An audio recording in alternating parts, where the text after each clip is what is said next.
Justin Trudeau is now in New York for a meeting of the UN General Assembly. He won't run into India's Prime Minister there. Narendra Modi is not attending, but Trudeau is finding out how many of Canada's allies are joining in on the accusations about India. Our Mackenzie Gray is in New York City. Mackenzie. Well, Donna, Canadian allies have not gone nearly as far as the Prime Minister. Australia probably going the furthest, saying they've raised this with senior levels of the Indian government. But the UK and critically the Americans have not gone that far, saying they're in conversations with Canadian allies, but not calling out India specifically on this issue. And I think it's best underscored listening to Joe Biden's speech at the UN today when he referenced India.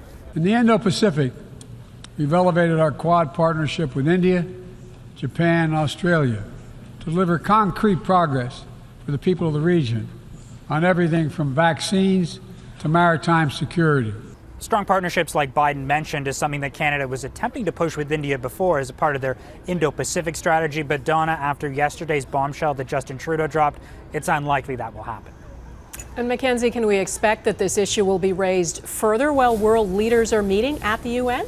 Well, Canada certainly would like this to be top of mind, and that started last night, Donna, with Melanie Joly meeting with foreign affairs counterparts from the G7. No word on how that meeting went, but despite this being a big issue, there's an even bigger narrative at play with India, and the West is trying to get closer with India. They're the most populous country on earth, and they're not aligned. They're not with the West, they're not with China and Russia, and that's led to a real diplomatic dance, which is playing out here at the UN, trying to woo India. And one of the people who's trying to do that is Vladimir Zelensky, the Ukrainian president. India has been neutral in the war, and Kyiv would like aid to be given to them, and they'd also like India to stop buying Russian oil on the cheap from Moscow. Now, Narendra Modi's not going to be here at the UN, which means that Vladimir Zelensky can't make that appeal in person.